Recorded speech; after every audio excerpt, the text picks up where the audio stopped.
Untainted শিক্ষকদের তালিকা প্রকাশ করার নির্দেশ আগেই দিয়েছিল হাইকোর্ট।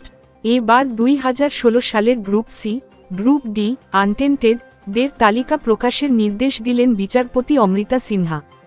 বুধবার এসএসসি সংক্রান্ত মামলায় হাইকোর্টের করা নির্দেশ দেন, আগামী 8 ডিসেম্বরের আগে বিস্তারিত তথ্য সহ এই group C, group D untainted অর্থাৎ যারা দাগি নন তাদের তালিকা প্রকাশ করতে হবে স্কুল সার্ভিস কমিশনকে। পর্যবেক্ষণে বিচারপতি জানান, যারা যোগ্য প্রার্থী তারা যেন বয়সের ছাড় পেয়েই নতুন নিয়োগ পরীক্ষায় আবেদনের সুযোগ পান তা নিশ্চিত করতেই এই তালিকা প্রকাশের নির্দেশ দেওয়া হচ্ছে। উল্লেখ্য, প্রথমে বলা হয়েছিল 3রা নভেম্বর থেকে 3রা ডিসেম্বর পর্যন্ত আবেদন করা যাবে। সম্প্রতি আবেদনের সময়সীমা বৃদ্ধি করেছে এসএসসি। জানানো হয়েছে 8ই ডিসেম্বর পর্যন্ত আবেদন করা যাবে। উল্লেখ্য, শিক্ষাকর্মী নিয়োগ সংক্রান্ত কমিশনের বিজ্ঞপ্তিতে জানানো হয়েছে, গ্রুপ সিতে শূন্যপদের সংখ্যা 2989, গ্রুপ ডিতে শূন্যপদ রয়েছে 5488।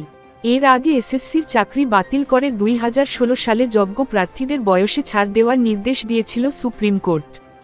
যাতে তারা সকলে আবেদন করতে পারেন তা নিশ্চিত করতেই এবার তালিকা প্রকাশের নির্দেশ। এর আগে সোমবার এই সংক্রান্ত মামলায় বিচারপতি অমৃতা সিনহার সাফ নির্দেশ, দাগিদের পূর্ণ তালিকা প্রকাশ করার জন্য এসএসসিকে তৈরি হতে হবে। আদালতের নির্দেশ ছিল, out of panel, rank jump ও ওএমআর মিসম্যাচদের বিস্তারিত তথ্য দিয়ে 7293 জনের তালিকা প্রকাশ করতে হবে কমিশনকে। পাশাপাশি এসএসসির মামলায় মেয়াদ উত্তীর্ণ প্যানেলে যারা চাকরি পেয়েছেন তাদের নামের তালিকা তলব করেছিল কলকাতা হাইকোর্ট। উল্লেখ্য, গ্রুপ সি পোস্টে শূন্যপদ 2989টি, গ্রুপ ডি র শূন্যপদের সংখ্যা 5488। সুপ্রিম কোর্টের নির্দেশ ছিল, কোনোভাবেই যেন অযোগ্যদের নয়া নিয়োগ পরীক্ষায় বসার সুযোগ না দেওয়া হয়। ইতিমধ্যেই অযোগ্যদের তালিকা প্রকাশ হয়েছে। এবার যোগ্যদের বিস্তারিত তালিকা প্রকাশের নির্দেশ হাইকোর্টের।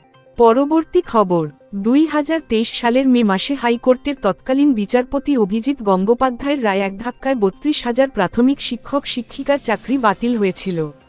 সেই সিদ্ধান্তে রাজ্য জুড়ে তোলপাড় পড়ে রাস্তায় নেমে প্রতিবাদ করেছিলেন চাকরিহারা প্রার্থীরা। মামলার 8 মাসের মধ্যেই এই নির্দেশ এসেছিল, কিন্তু বুধবার ডিভিশন বেঞ্চ সিঙ্গেল বেঞ্চের সেই রায় খারিজ করে জানিয়ে দিল, 32,000 শিক্ষকের চাকরি বৈধ এবং বহাল থাকবে। তবে যাদের বিরুদ্ধে নির্দিষ্ট অভিযোগ আছে তাদের ক্ষেত্রে আলাদা তদন্ত চলতে পারে জানানো হয়েছে। শিক্ষামন্ত্রীর ব্রাত্য বসু বলেন, সিঙ্গল বেঞ্চের রায়ের ছত্রে ছত্রে কিভাবে ভুল ছিল ডিভিশন বেঞ্চ তা স্পষ্ট করে দিয়েছে। তবে বিরোধী দলনেতা শুভেন্দু অধিকারীর দাবি, অভিজিৎ গঙ্গোপাধ্যায়ই ঠিক ছিলেন। মানবিক দিক বিবেচনা করে চাকরি বহাল রেখেছে ডিভিশন বেঞ্চ। বন্ধুরা, আজকের এই আপডেট বিষয়ে আপনাদের কোনো বক্তব্য থাকলে অবশ্যই নিচে কমেন্ট করে জানান। আমরা আপনাদের সমস্ত প্রশ্নের উত্তর দেব এবং সমস্ত সমস্যার সমাধান করার আপ্রাণ চেষ্টা করব। ভিডিওটি ভালো লাগলে প্লিজ লাইক শেয়ার করে দেবেন। আর এই ধরনের আপডেট মিস না করতে চাইলে অবশ্যই আমাদের টেক গ্লোবাল ইউটিউব চ্যানেলকে সাবস্ক্রাইব করে পাশের বেল আইকনটি বাজিয়ে দিন। পরবর্তী ভিডিও আপনাদের স্ক্রিনে দেওয়া হলো। ধন্যবাদ।